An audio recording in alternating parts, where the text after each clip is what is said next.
יותר משעה וחצי חלפה מאז התאונה הקטלנית, ההתנגשות בין הרכבת למיניבוס סמוך לקריית גת. אנחנו רוצים לנסות להראות לכם מה קרה שם. לפי מה שידוע כרגע, נהג מיניבוס עובר מחסום למרות ההתראה, ונהג הרכבת לא מצליח לבלום, הוא רואה אותו, לוחץ על הבלמים, אבל זה לא עוזר. והתוצאה מאוד קשה הערב היא 7 הרוגים, כולם נוסעי המיניבוס, כנראה שגם הנהג. כך זה נראה בשטח. חיים ריבלין עזור לנו להבין את זה לפי התמונות משם. כן, אנחנו נמצאים ממש במרכז הצומת על מסילת הרכבת, היכן שאירעה ההתנגשות.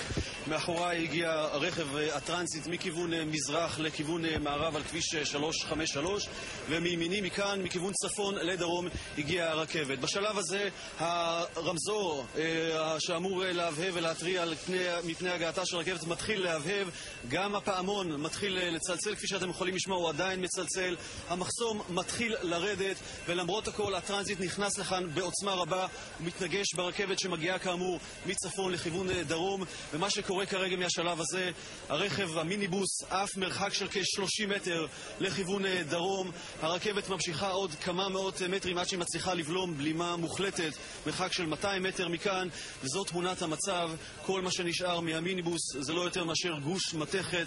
כמעט כל נוסע, למיטב הבנתנו כל נוסעי המיניבוס נהרגו.